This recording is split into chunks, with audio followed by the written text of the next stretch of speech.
Meditation की या ध्यान की सही क्रिया क्या है? इट्स वेरी इंपॉर्टेंट कि आप समझें कि आपका लाइफस्टाइल क्या है और उस लाइफस्टाइल में बेसिकली कौन सा मेडिटेशन सबसे बेस्ट फिट हो सके। किसी को इनिशियल लेवल पे मेडिटेशन स्टार्ट करना है तो उसका फर्स्ट स्टेप क्या होना चाहिए? आप 5 मिनट के लिए सिर्फ साउंड मेडिटेशन करें।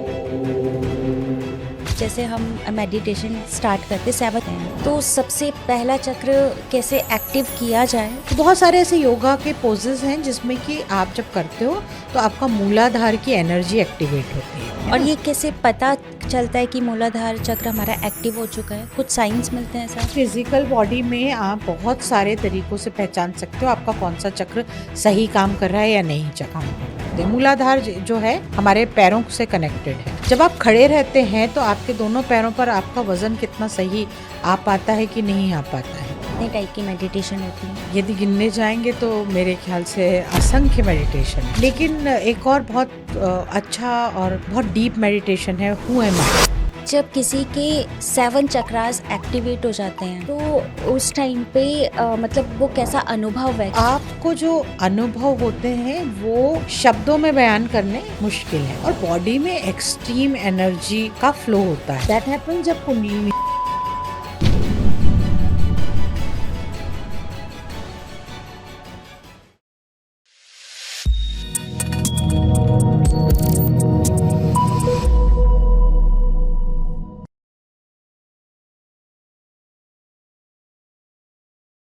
नमस्ते everyone, welcome to Soch matters. जब हमारा माइंड बहुत ज़्यादा डिस्टर्ब होता है तो हम एक शांति की तलाश करते हैं और आज हम बात करने वाले हैं ऐसी ही शांति की तलाश को लेकर मेडिटेशन पर। मेडिटेशन करना बहुत इजी नहीं है और बहुत नामुमकिन भी नहीं है। बस आपको सही तरीका आना चाहिए कि मेडिटेशन करते कैसे हैं, कैसे आपका माइंड शून्य पर जा सकता है और आप अपनी लाइफ में सक्सेस अचीव कर सकते हैं, सारी चीज़ों को मैनिफेस्ट कर सकते हैं। बस आपको उस लेवल तक जाना पड़ेगा और सही तरीके से वो ध्यान क्रिया को प्रोसेस करना पड़ेगा। आज के पॉडकास्ट में हमने ढेर सारी बात करी है टाइप्स ऑफ मेडिटेशन की, कैसे आप अच्छे ध्यान क्रिया में जाके अपनी चीज़ों को मैनिफेस्ट कर सकते हैं, सक्सेस हो सकते हैं। और अगर आपका माइंड बहुत ज़्यादा एंजाइटी में है, डिप्रेशन में है, तो भी ध्यान लगाना पॉसिबल है। तो चलिए आज के इन्हीं सब टॉपिक्स के ऊपर बात करने के लिए आज के पॉडकास्ट में हमारी special guest Mrs Swati Sharma ji का स्वागत करते हैं only on Soch matters with me Poonam Rawat. Ma'am welcome back to Soch matters. Thank you very much Poonam for calling me again. Thank you so much. Ma'am अभी जैसे लास्ट पॉडकास्ट में हमारी काफ़ी सारी आपसे बात हुई थी, स्पिरिचुअलिटी के ऊपर बात हुई थी, थोड़ा बहुत हमने मेडिटेशन को भी टच किया था। तो जिन भी लोगों को मेडिटेशन के बारे में, स्पिरिचुअलिटी के बारे में बात करनी है या समझना है तो मैम का पुराना पॉडकास्ट देख सकते हैं। अभी फ़िलहाल के लिए मैम मैं सबसे ज़्यादा क्यूरियस हूँ ये जानने के लिए कि आज के टाइम पे ना मेडिटेशन को लेके बहुत सारी बातें हो रही है, ऑनलाइन कोर्सेज़ भी आ रहे हैं, काफ़ी लोग कर भी रहे हैं। बट मुझे जानना है कि मेडिटेशन की या ध्यान की सही क्रिया क्या है? It's a very important thing. अभी जो मॉडर्न लाइफ है, जो स्ट्रेस है, जी, जो भाग दौड़ है हमारी, उसमें कहीं ना कहीं रुकना, कहीं ना कहीं अपने आप से बात करना, एक साइलेंस, एक मेडिटेशन बहुत ज़्यादा ज़रूरी हो गया है। क्योंकि इतना डिस्टर्बेंस है, इतने थॉट रेस कर रहे हैं। आप जब भी किसी भी इंस्टीट्यूट में देखो तो जी, आदमी प्रेशर में जी रहा है कि आपको नए से नए थॉट लाने हैं, कंपटीशन से आगे रहना है। लगातार लगातार यदि आपको नए नए आइडिया सोचने हैं तो ये बहुत थकाने वाला काम हो जाता है। प्लस भाग दौड़ जिंदगी की चल रही है, जी, पैसा कमाने की होड़ है और साथ में जो है वो स्टॉक मार्केट और सब दुनिया नीचे जा रही है, तो जी, स्ट्रेसर्स बढ़ते जा रहे हैं। मेडिटेशन की इम्पोर्टेंस बहुत ज़्यादा होती चली जा रही है, लेकिन ज़्यादातर लोगों को मेडिटेशन है क्या, क्यों करना है, कैसे करना है, कितनी विधियां हैं और कब रुकना है, जी, इन सब बारे में सही जानकारी नहीं होती।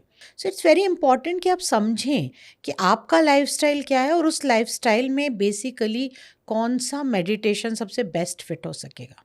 कितने जी। मिनट का बेस्ट फिट हो सकेगा, कब करना, उसका समय क्या होना चाहिए, आप कहाँ बैठें लेटें, किस स्थिति में आप उसको कर सकते हैं मेडिटेशन को, और उसके प्री वर्क और पोस्ट वर्क इनके बारे में भी थोड़ी सी थॉट प्रोसेस करनी पड़ेगी।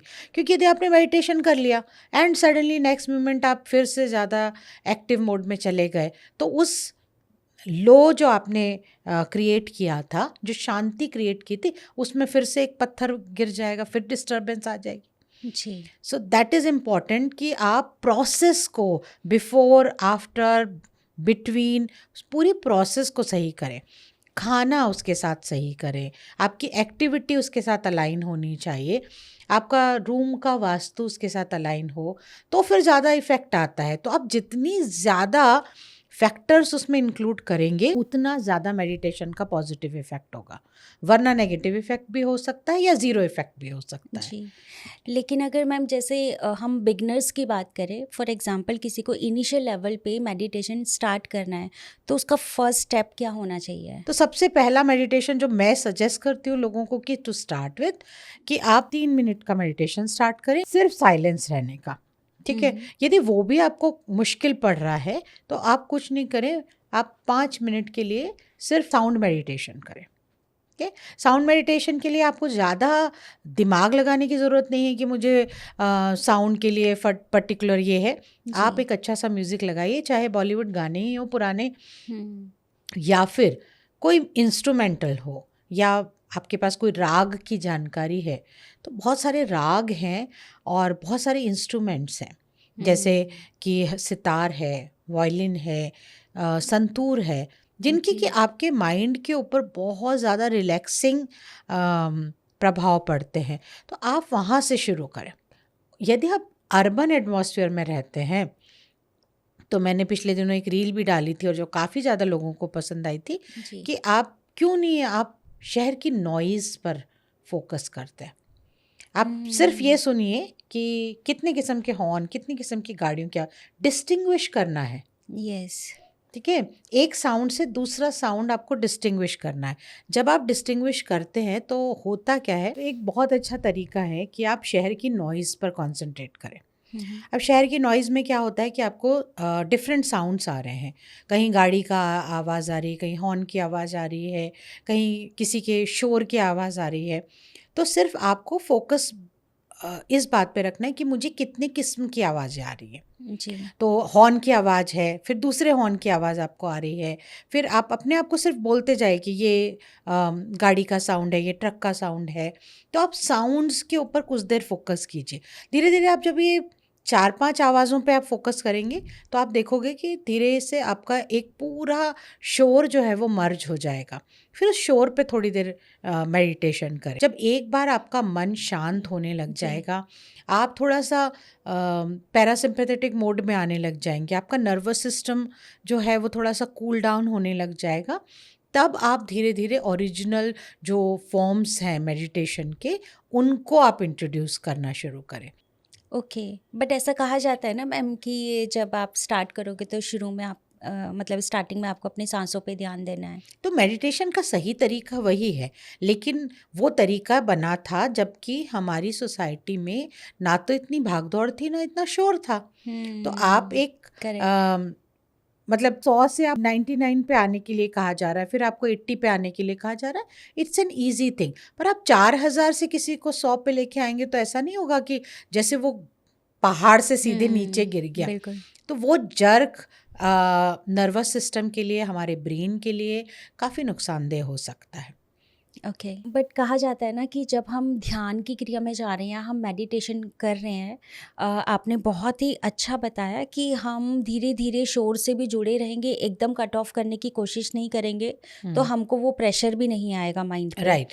एंड सेकेंडली मुझे ये जानना है कि जब हम ये प्रोसेस कर रहे हैं तो हमारे माइंड में क्या चलना चाहिए, क्या हम कुछ विजुअलाइज कर सकते हैं या कुछ, क्योंकि थॉट जो है ना वो कंटिन्यूअसली चल रही होती है, तो वो थॉट को कैसे ब्रेक करना है? तो सबसे पहला क्या होता है, जब हम किसी भी तरीके से मेडिटेशन कर रहे हैं, चाहे मैंने आपको जो अर्बन नॉइज़ बताई है, आप धीरे से नोटिस करते हो कि आपके दिमाग में बहुत सारे विचार चल रहे हैं। और आपका मन भटक रहा है, तो उसको मन के भटकने को, और जो इधर उधर आपके विचार आ रहे हैं, विचारों की संख्या धीरे धीरे बढ़ती जा रही है, जी। या कोई मेमोरी अचानक से ऊपर आती जा रही है, हमारा ध्यान उसके ऊपर चला जाता है पूरा। और हम कोशिश क्या करते हैं, हमें बताया गया है कि मेडिटेशन मतलब थॉट्स शांत हो जाने चाहिए। जी। तो हम क्या करते हैं, ज़बरदस्ती अपने थॉट्स को शांत करने की कोशिश करते हैं।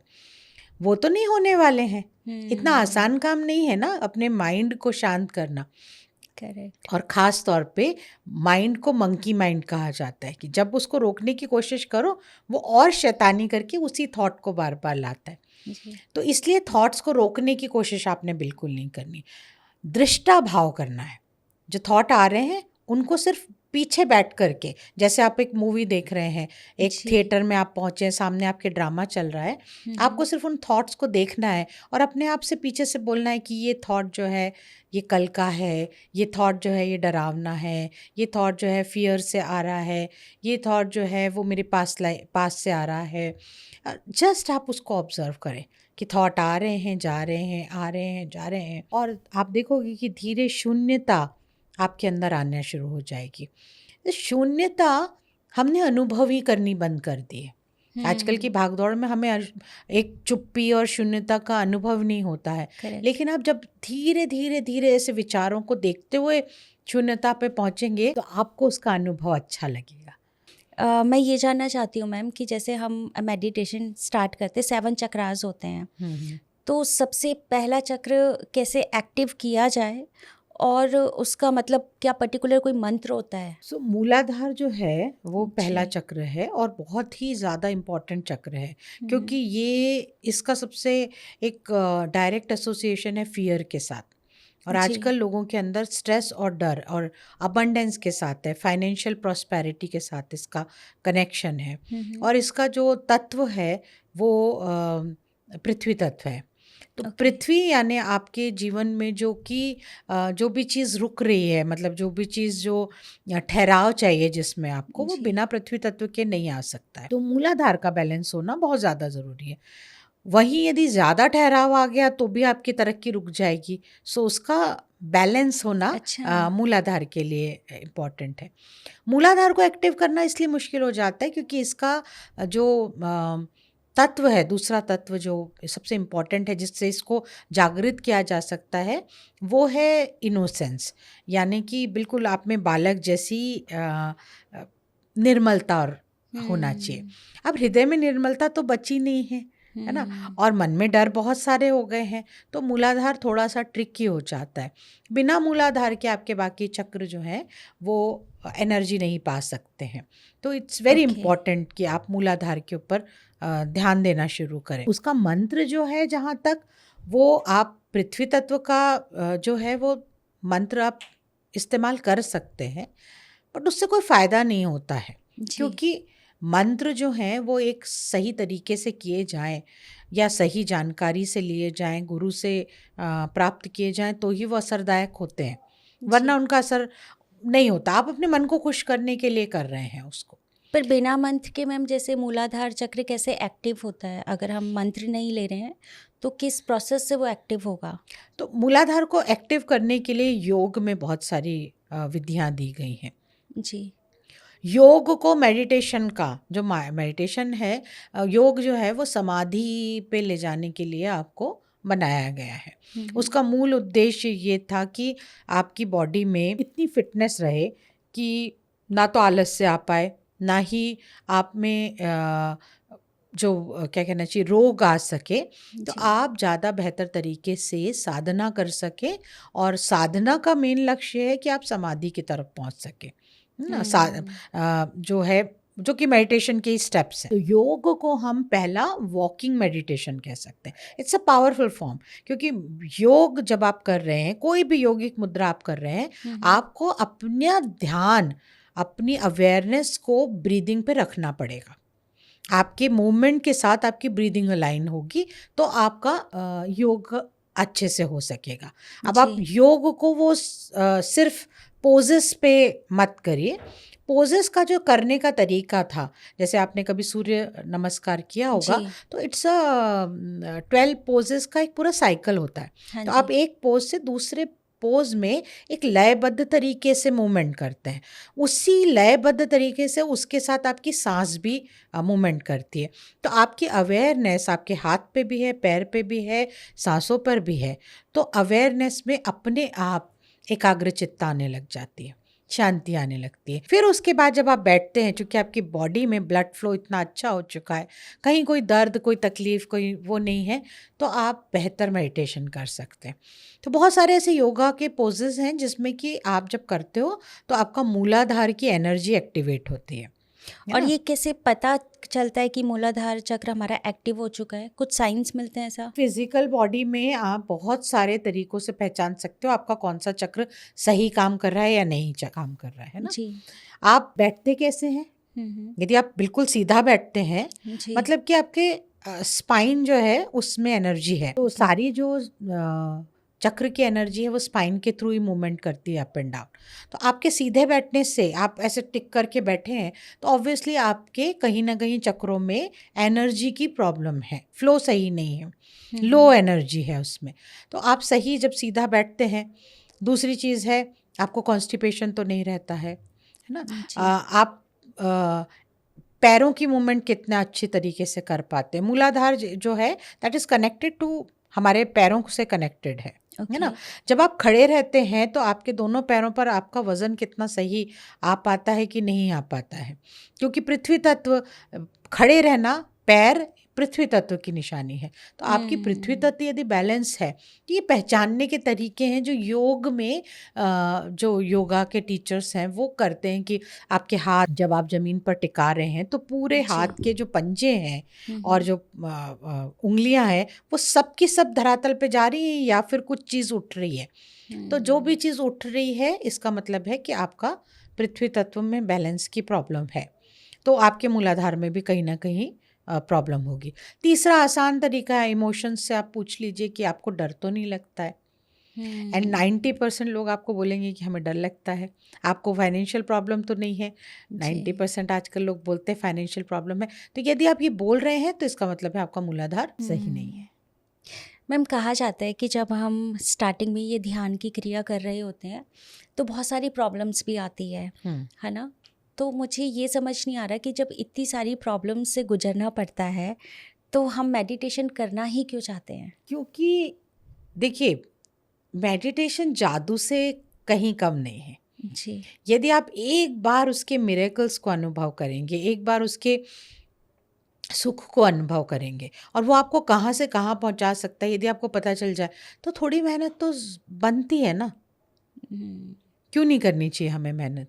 लेकिन मेहनत की ज़रूरत भी नहीं पड़ती यदि आपके पास अच्छा गुरु है, अच्छा टीचर है जिसके पास आप स्टार्ट कर रहे हो। जी। तो आप यदि खुद से स्टार्ट कर रहे हैं, you can make mistake, but यदि आप किसी के साथ कर रहे हैं ना, तो आजकल बहुत अच्छे गाइडेड मेडिटेशंस हैं जहाँ आपको किसी की आवाज़, म्यूज़िक के साथ में आपको मेडिटेशन करने पर धीरे धीरे पहुंचाया जाता है। आयुर्वेद में तरीके हैं कि आपको रिलैक्सेशन करके, या फिर पंचकर्म में है कि शिरोधारा आप जब करते हैं तो आपको वो तरीके यदि अपनाएंगे तो आपको मेडिटेशन में पहुंचना आसान हो जाएगा। बिल्कुल। तो मैं तो मेडिटेशन को मिरेकल कहती हूँ कि वो कुछ भी आप उसके बाद तो विजुअलाइजेशन कर लीजिए आप क्या करना चाहते हैं, क्योंकि आपका जी। माइंड इंटेलेक्ट से कनेक्टेड है, इंटेलेक्ट जो है वो परब्रह्म से कनेक्टेड है। तो आप डायरेक्ट कम्युनिकेशन कर रहे हैं परब्रह्म के साथ में। तो यदि ये कर सकें तो हमारे ऋषि मुनि इतनी मेहनत, इतनी तपस्या, योग और पहाड़ों में जाना वो सब करते थे समाधि पे पहुंचने के लिए। वो जी। मेडिटेशन ही तो है, उसको हमने अब थोड़ा सा डाइल्यूट कर दिया है नाम मेडिटेशन दे करके, जी। लेकिन वो एक बहुत सुंदर और गहन साधना है। मैम, जैसे अभी हम इसकी मेडिटेशन की बात कर रहे हैं या ध्यान साधना की बात कर रहे हैं, जब किसी के 7 चक्रास एक्टिवेट हो जाते हैं तो उस टाइम पे मतलब वो कैसा अनुभव है, कैसे इंसान को पता चलता है कि मेरे 7 चक्रास एक्टिवेट हैं? That is a heightened state of consciousness. मतलब आप उसे कह सकते हैं कि कॉन्शियसनेस जिस हाईएस्ट लेवल पे जा सकती है, जी। वो लेवल जब वो टच करती है तब कुंडलिनी जागरण होता है, तब 7 चक्रास एक्टिव माने जाते हैं। तो 7 चक्र, हम उनको चक्र का नाम देते हैं आजकल सिर्फ, लेकिन वो एक्चुअली में कुंडलिनी का एक हिस्सा है। जी। तो कुंडलिनी जागरण जब होती है तो आपको जो अनुभव होते हैं वो शब्दों में बयान करने मुश्किल है। हर व्यक्ति को अलग अलग अनुभव होते हैं, कुछ कांपने भी लग जाते हैं, कुछ जी। रोने लग जाते हैं, अलग अलग अनुभव होते हैं, और बॉडी में एक्सट्रीम एनर्जी का फ्लो होता है। दैट हैपन्स जब कुंडलिनी जागरण होता है। तो कुछ लोगों के लिए ये बिल्कुल सुखद अनुभव नहीं होता है, क्योंकि इट इज़ अ प्रोसेस जिसमें बहुत ज़्यादा एनर्जी क्रिएट होती है, और उतनी एनर्जी को सहन करने की क्षमता आपकी बॉडी के अंदर होनी चाहिए। तो यदि आपकी साधना में कहीं ना कहीं कमी है, या आप क्विक फिक्स से पहुंच रहे हैं, तो आपको जो है वो थोड़ा सा डरावना अनुभव हो सकता है। इसलिए लोग कहते हैं कि कुंडलिनी के लिए आप गुरु के पास ही जाएं, या जी। आश्रम में रह करके ही करें, तो आपके पास बेटर सपोर्ट रहेगा। लेकिन आप उसको थोड़ा सा माइल्ड रूप में यदि करें, जिनको आजकल हम चक्र कहते हैं, मॉडर्न लाइफ के हिसाब से करें, हम एम ना करें कि हमको एकदम कुंडलिनी जागरण करना है, पर हाँ, धीरे धीरे हमें अपने चक्रों को एक्टिव और एनर्जेटिक बनाना है। जी। एक्टिव एक अलग सब्जेक्ट है, एनर्जेटिक अलग सब्जेक्ट है। उनमें ऊर्जा पर्याप्त रूप से होनी चाहिए। ठीक है, ऊर्जा के कई रूप हैं, ओजस है, तेजस है, प्राण शक्ति है, प्राणवायु है। तो उन सबको मिला करके आपकी जो है ना स्टेट ऑफ कॉन्शियसनेस बनती है। छोटी सी बात नहीं है, सबको आप मिलाएंगे तो यदि आपकी प्राण शक्ति बढ़ गई है, तो आप वैसे ही कुंडलिनी जागरण की आवश्यकता ही नहीं, आप वैसे ही इतने अलग और इतने कहना चाहिए कि परम अनुभव करेंगे, है ना, कि आपको जो है वो जीवन में जिस प्रश्न का उत्तर चाहिए वो मिल जाएगा। आपको आनंद और रस, खासतौर पे कहेंगे जो रस है वो जो मिलेगा, वो शब्दों में नहीं बताया जा सकता है। अनुभव का सब्जेक्ट है वो। मेरे मन में ना एक और क्वेश्चन आ रहा है कि जैसे किसी के 7 चक्रास एक्टिवेट हो गए हैं या उनको अच्छी ध्यान क्रिया आ गई है, क्या कभी ऐसा भी होता है कि मतलब वो क्रियाएं उनकी फिर से ख़राब हो जाए और उनको दोबारा ज़ीरो से स्टार्ट करना पड़े? जैसे हम रोज खाना खाते हैं, जैसे हम रोज नहाते हैं, तो हमने जी। एक दिन खाना खा लिया तो 3 दिन उसका असर रहता है, मतलब रहेगा, लेकिन उसके बाद तो बॉडी स्टारवेशन मोड में चली जाएगी ना। जी। तो इसे हम एनर्जी हाइजीन कहते हैं, कि ओके। आपने इसको डेली प्रोसेस में अपनाना है। इसी को हम दिनचर्या कहते हैं, इसी को हम जो कहते हैं नियम, यम नियम जो है, डिसिप्लिन जिसे आर्मी में हम कहते हैं, जी। यही सारी चीज़ें बताते हैं कि आपने एक दिन कर लिया है डज नॉट मीन कि अब आपको दोबारा नहीं करना पड़ेगा या आप नहीं आएंगे। आप किसी ऐसी जगह पे चले जाएंगे जहाँ पर बहुत लो एनर्जी थी, आप किसी ऐसे व्यक्ति के साथ बैठे हैं जहाँ पे बहुत लो एनर्जी है, तो आपका जितना बनाया हुआ पीस है, या आपको अचानक से कोई शौक या कोई बहुत ज़्यादा नेगेटिव न्यूज़ आपने सुनी, बहुत जी। डिस्टर्ब हैं आप, तो आपको एनर्जी या ये साइकिल में आपके कमी आ सकती है। लेकिन एक आम आदमी की तुलना में आपका जो परसेंटेज डाउन होने का वो बहुत मिनिमम होगा। आपको नोटिस होगा, लेकिन लोगों को नोटिस नहीं होगा, क्योंकि करेक्ट। एक इंसान जो है वो 10 कदम से 1 कदम वापस आया है, तो वो 1 कदम दिखता नहीं है ना। जी। जो 1 पे ही खड़ा था और वो 0 पे आ गया तो वो दिखाई देता है। मैं हमेशा ये सबको एग्जांपल देती हूँ। सो बिल्कुल। यहाँ जब आप वापस भी आ जाते हो तो उतना डेंजरस या हेल्थ पर आपके नुकसान नहीं होते, पर यदि आप डेली एनर्जी हाइजीन मेंटेन रखोगे तो आपके लिए जो है वो उन्नति और तरक्की के दरवाजे खुले हैं, बस फिर उसके बाद कोई अंत नहीं है। एक क्वेश्चन और आ रहा है मेरे माइंड में, जैसे हमने सीधा क्राउन चक्रा की बात करी, क्योंकि मोस्ट ऑफली टाइम ना कहा जाता है कि आप अपने यहाँ पे मस्तक पे ध्यान लगाइएगा, लेकिन जैसे हमने मूलाधार की बात करी है और हमने 7 चक्रास की बात करी है, तो जब हम ध्यान की क्रिया में बैठे और अगर हमें अपना मूलाधार चक्र एक्टिव करना है, तो उस समय हमारा ध्यान होना कहाँ चाहिए? ये मूलाधार पे यदि आपको ध्यान लगाना है तो आपको अपना पृथ्वी के साथ कनेक्शन के ऊपर ध्यान देना पड़ेगा। यदि आप स्पिरिचुअल कर रहे हैं तो आपको गणेश जी के ऊपर ध्यान लगाना पड़ेगा। अच्छा। जो गणेश जी जो है वो मूलाधार के स्वामी हैं। जी। यदि आपको सिर्फ अपने शारीरिक रूप से ध्यान देना है तो जी। आपको अपनी स्पाइन का जो लास्ट स्पॉट होता है हम्म, उसके ऊपर ध्यान लगाना पड़ेगा आपको। अपने मतलब जहाँ आप बैठे हुए हैं उसके ऊपर ध्यान लगाना पड़ेगा। तो आप शारीरिक तौर पे लगा रहे हैं, आध्यात्मिक तौर पे लगा रहे हैं, उसमें आप तीनों का मिश्रण भी कर सकते हैं, ध्यान लगा सकते हैं। जी। बहुत सारे लोग डायरेक्टली थर्ड आई पे मेडिटेशन करना स्टार्ट करते हैं क्योंकि वो करेक्ट। सबसे ज़्यादा फेमस है कि आज्ञा चक्र पर आप मेडिटेशन हाँ। करें। यदि आप छात्र हैं, यदि आप दिमाग का काम करते हैं, यदि आप अपनी इंट्यूशन बढ़ाना चाहते हैं, यदि आप चाहते हैं कि मेरे अंदर कुछ दिव्य दृष्टियाँ आ जाएं, मैं लोगों का माइंड पढ़ पाऊँ या साइकिक पावर्स डेवलप कर सकूं, तो I think that is the best idea कि आप थर्ड आई पर मेडिटेशन करें और उसको जितना ज़्यादा हो सकता है उसको प्रबल करने की कोशिश करें। लेकिन आप दुखी हैं, आपको प्यार की ज़रूरत है, आप यंग हैं जी। और आपको पढ़ाई लिखाई आपकी हो चुकी है और आपको अब जीवन में जो है वो प्रेम चाहिए, आनंद चाहिए, थोड़ा सा शांति चाहिए, तो आपको आई थिंक तब हार्ट चक्र पे मेडिटेशन करना चाहिए, है ना? आप गायिका हैं, आप वक्ता हैं, आप राजनीतिक प्रवक्ता हैं या आप लोगों को कन्विंस करना चाहते हैं, आप मार्केटिंग में हैं, जी। तो आप थर्ड आई का क्या करेंगे और हार्ट चक्र का क्या करेंगे? तब आपकी ज़रूरत है कि आप थ्रोट चक्र पे काम करें क्योंकि आपका सारा काम आपकी वाणी से, आप जो परफेक्ट। बोलेंगे वो लोग इफ़ेक्ट होंगे। आपका परफेक्ट। बोलना सही होना चाहिए, आपका बोलना आपके व्यक्तित्व से जुड़ा हुआ होना चाहिए, जी। वो इतना प्रभावी होना चाहिए, लेकिन प्रभावी होने के चक्कर में वो झूठ से भरा हुआ नहीं होना चाहिए।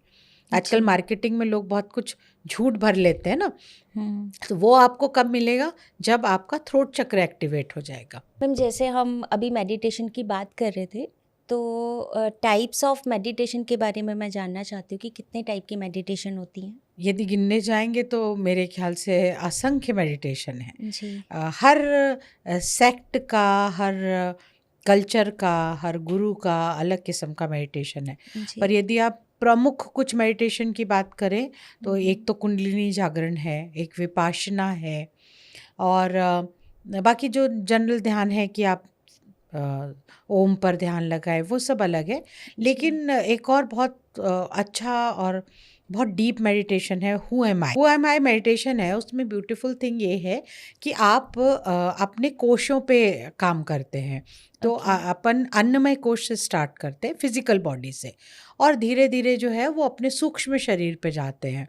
तो कॉजल बॉडी, कारण शरीर पे जाते हैं, फिर सूक्ष्म शरीर पे जाते हैं जहाँ पर हमें आनंदमय कोश मिलता है। तो उस आनंदमय कोश तक पहुँचने के लिए आप एक जर्नी फॉलो करते हो। तो वो एक ग्रुप ऑफ मेडिटेशंस होता है जो कि आप उसको मिला करके करते हैं। तो धीरे धीरे वो प्रोसेस चूँकि स्थूल से सूक्ष्म की तरफ जाती है, तो वो प्रोसेस जो है वो इजी और काफ़ी इंटरेस्टिंग होती है।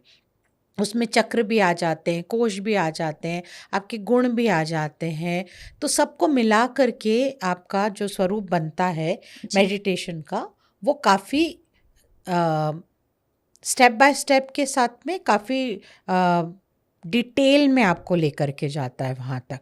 तो जर्क भी नहीं लगता है और आम आदमी भी यदि इसको शुरू करता है तो वो पहुँच जाता है वहाँ तक मेडिटेशन में। उसमें आपको करना ये है कि आपको ये पता लगाना होता है कि मैं कौन हूँ, मैं आत्मा हूँ कि मैं शरीर हूँ, करेक्ट। कि मैं हूँ। क्योंकि जब हम अपने बारे में बात करते हैं तो पहला कन्फ्यूजन होता है, मैं कहती हूँ मेरी बॉडी। तो जो मेरी है, जिसकी है बॉडी है, वो कौन है? करेक्ट। तो आपकी बॉडी है मतलब आप बॉडी नहीं है। मेरा दिमाग मतलब आप दिमाग भी नहीं है। मेरा कॉन्शियसनेस तो मतलब आप कॉन्शियसनेस भी नहीं है। मैं कह रही हूँ कि मैं आत्मा हूँ, ठीक है, लेकिन मैं कह रही हूँ मेरी आत्मा, इस बात को स्वीकार नहीं कर रही। तो मेरी आत्मा, फिर मैं आत्मा भी नहीं हूँ, जी। तो मैं क्या हूँ? यदि मैं आत्मा हूँ तो मेरा वास्तविक स्वरूप क्या है? इसको जानने के लिए आपको एक प्रोसेस से गुजरना पड़ेगा।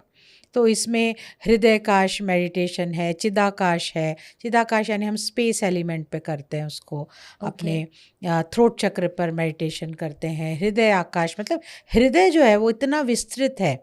हम कहते हैं ना कि विशालता मेरे हृदय की आपने अनुभव नहीं की।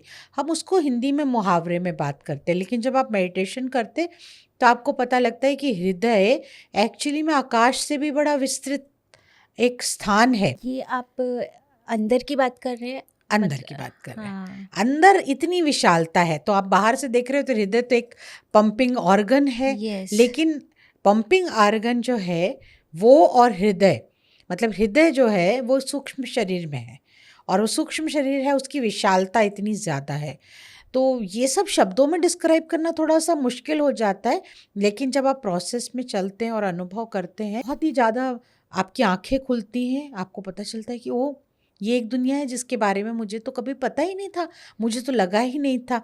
जैसे आप दूसरे ब्रह्मांड में चले जा रहे हैं, जी। आप विशालता का अनुभव करते हैं, आप कण कण में भगवान है उसके लिए करते हैं, और आपको पता चलता है कण कण की विशालता कितनी ज़्यादा है। क्या हम मेडिटेशन से अपने पास्ट कर्मा या पास्ट लाइफ के बारे में जान सकते हैं? तो एक बहुत खूबसूरत मेडिटेशन होता है जो हम कई बार क्लास में करते हैं, मैं अपने क्लाइंट्स को, स्टूडेंट्स को अनुभव कराने के लिए कि क्या मज़ेदार अनुभव हो सकता है, वो हम करते हैं। तो दृष्टा भाव का मेडिटेशन है कि आप देख रहे हैं कि आप यहाँ बैठे हैं, तो जी। आप अपने आप को देख सकते हैं, लेकिन आप अपने आप को बाहर, आंखें तो बाहर की तरफ हैं, आप देख नहीं पा रहे हैं अपने आप को, है ना।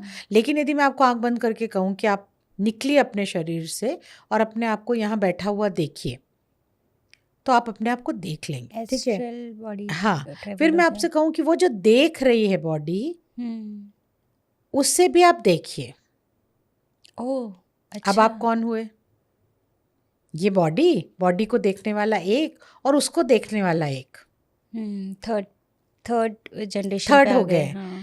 अब ये आप कर सकते हैं, तो आप उसको देखने वाला एक और, अब कौन है और कहाँ पर। और लोगों ने, जब मैं आप, यदि आपको बताऊंगी तो आपको थोड़ा सा अनुभव नहीं हो पा रहा है, समझ में नहीं आएगा, लेकिन जब आप अनुभव करते हैं तो नए से नए स्टूडेंट्स हैं और डिस्टर्ब से डिस्टर्ब माइंड में ये मेडिटेशन हो जाता है, लोग देख पाते हैं अपने आप को। ओह। तो यदि आप अपने आप को देख पा रहे हैं, इसका मतलब ये शरीर आप नहीं है। और जो जो सशरीर न हो कर के भी, जो बिना शरीर के, जो जीवात्मा कह लें, या जो भी दिव्य पुंज है जो बाहर निकला, उसके जी। पास भी आंखें हैं। बिल्कुल जैसे कैमरा हमें देख पा रहा है, वैसे आप अपने आप को देख पाते हो। इसी को सूक्ष्म शरीर को लेकर के पुराने जमाने में ऋषि मुनि जो है वो पहाड़ों में बैठे बैठे दक्षिण की यात्रा करके चले आते थे, हाँ, है ना। ये और मैंने लोग सुना है। इसको सुनी कही कहानियां कहते हैं, जी। लेकिन यदि आप इस तरीके करेंगे, मॉडर्न टेक्नोलॉजी की दुनिया में इसको एस्ट्रल ट्रैवल कहते हैं, यस। है ना। Out of the body experiences होते हैं लोगों को, so you can name it differently.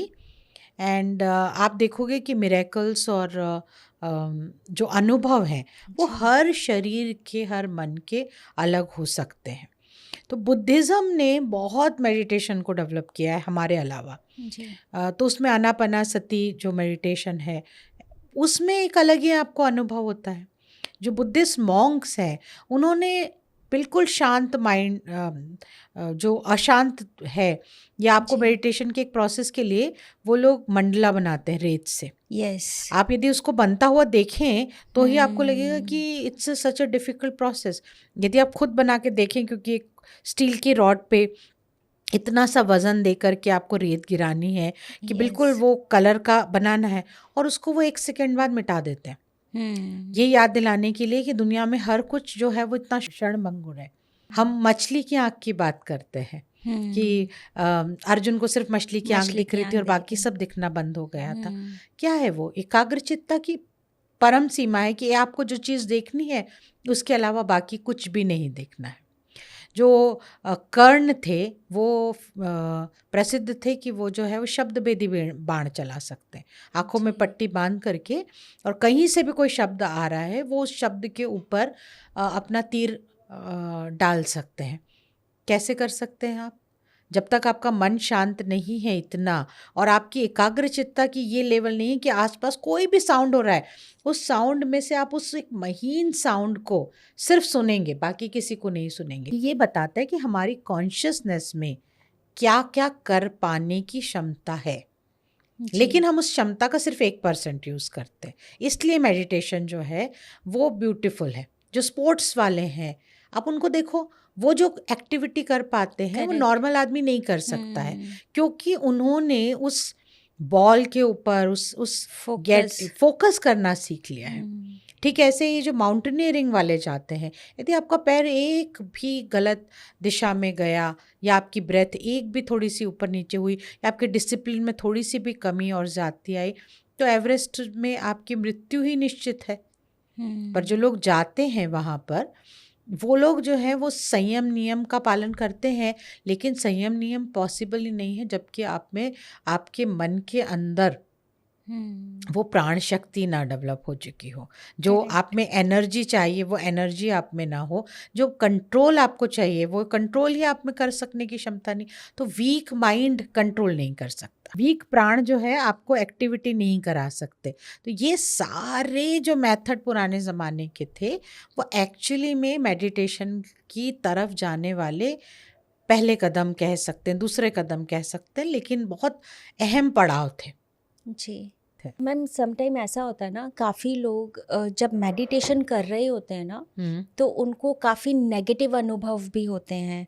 Like काफ़ी लोगों से बात हुई है तो वो कहते हैं कि जब हम मेडिटेशन कर रहे होते हैं तो हमारे पास में ना काफ़ी नेगेटिविटी भी आ जाती है। हम्म तो उसको दूर करने का क्या प्रोसेस है? ऐसा तब नहीं होता। मैंने पहले ही शुरुआत में ही कहा ना कि यदि आप अच्छे गुरु के साथ बैठ कर के करेंगे तो आपको जी। पूरा बताएगा, क्योंकि वातावरण भी इम्पोर्टेंट है। आप किस आसन पे बैठे हैं, वो आसन किस कपड़े का बना है, किस रंग का है, किस दिशा की तरफ आप मुँह करके बैठे हैं, वो भी इम्पोर्टेंट होता है। तो जनरली जब आप मेडिटेशन करने के लिए बैठते हैं तो आप जी। कॉटन का या ऊनी आसन के ऊपर आप बैठते हैं। आप जो है आपका प्रकृति आसपास की जो है वो शुद्ध होनी चाहिए। इसलिए जी। लोग जो हैं दीप जला करके और जो धूप जला करके मेडिटेशन करते हैं, क्योंकि इससे नेगेटिविटी भागती है। नेगेटिव एनर्जीज जो है वो धूप और दीप से दूर रहेंगी, क्योंकि उनको तो अंधकार पसंद है ना, और उनको तो खुशबू पसंद नहीं है। तो उससे आप एक प्रोटेक्टिव एटमॉस्फेयर बना रहे हैं कि जब आप आंख बंद करके शांत बैठे हैं तो किसी न किसी किस्म का पहरा आपके ऊपर बना रहे और आप शांत रह सकें और कोई नेगेटिविटी आपको डिस्टर्ब ना करे। अब आप बैठे हैं, आपने पहले ही नेगेटिविटी अपने अंदर बिठा रखी है, एटमॉस्फेयर में भी नेगेटिविटी बिठा रखी है, तो कोई नेगेटिव थॉट या कोई नेगेटिव एनर्जी यदि आपको आकर के डिस्टर्ब कर रही है तो ये कोई बहुत ऐसी बात नहीं है जो हो नहीं सकती है, बिल्कुल हो सकती है।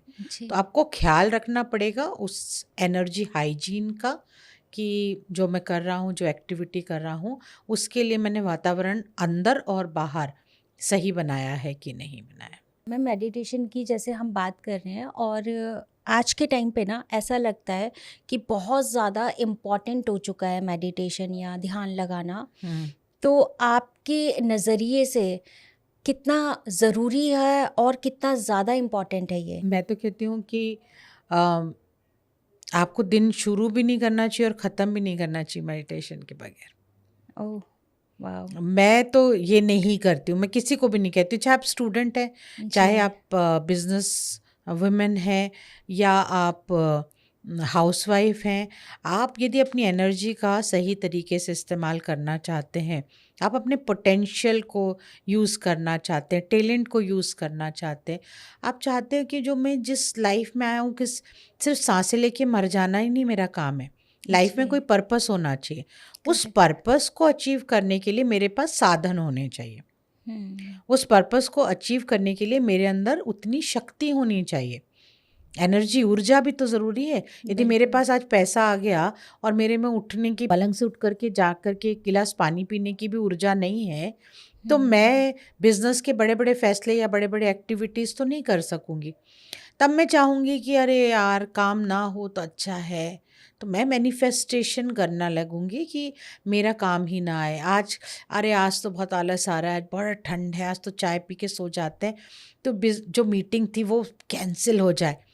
तो आप अपने ही लिए घातक बनेंगे यदि आपके अंदर वो पीस, वो ट्रैंक्विलिटी नहीं है। तो यदि आपकी हार्ट बीट एबनॉर्मल है, यदि आपको बीपी है, यदि आपको हार्ट का प्रॉब्लम है, कोई भी छोटी बड़ी बीमारी है, तो एक चीज़ हमने सुनी होगी, इम्यूनिटी हमें चाहिए, है ना। तो इम्यूनिटी कैसे आती है? इम्यूनिटी भी मांगती है कि उसको एक शांत वातावरण चाहिए जी। जिसमें वो डेवलप हो सके। आप कितने भी विटामिन खा लें, लेकिन जो बॉडी जिसमें कि ब्लड का फ्लो ही नहीं हो पा रहा है, एयर का मूवमेंट ही नहीं हो पा रहा है, क्योंकि स्ट्रेस हर चीज़ को कंस्ट्रिक्ट कर देता है, रोक देता है, कड़क कर देता है हमारे मसल्स को और नर्व्स को। It's a scientific process. जी। तो जब आप रिलैक्स होते हो, जब आप पैरासिम्पैथेटिक नर्वस सिस्टम पे जाते हो, तो आप में बॉडी में ब्लड फ्लो होने लगता है, एयर सर्कुलेशन होने लगता है, आपकी हार्ट बीट नॉर्मल हो सकती है। तो जी। यदि आप, जिन्हें आजकल लाइफस्टाइल डिजीजेस कहते हैं, उन पर पूर्ण नियंत्रण नहीं पा सके, मान लीजिए आपने स्थिति अपने शरीर की बहुत बिगाड़ ली है, तो दवाइयाँ तो नहीं छूट रही हैं आपकी, लेकिन अब दवाइयाँ बढ़ नहीं रही हैं, अब स्थिति गंभीर नहीं हो रही है। पहले करेक्ट। आपको 10 दिन में डॉक्टर के पास जाना पड़ रहा था, अब 3 महीने में जाना पड़ रहा है। तो मेरे हिसाब से इतना इन्वेस्टमेंट, क्योंकि इसमें पैसा तो लग नहीं रहा है, इतना इन्वेस्टमेंट तो हमें करना चाहिए। यस, काफ़ी अच्छी बात बोली है मैम आपने। बट मैं जानना चाहती हूँ कि एक डिस्टर्ब माइंड कैसे मेडिटेशन करे? बहुत डिस्टर्ब माइंड मेरे पास आता है, तो मैं पहले कहती हूँ कि मेडिटेशन करने की कोशिश मत करो, उसे मेडिटेशन शब्द दे करके कोशिश मत करो। यस। तो आप माइंडफुलनेस से शुरू करें।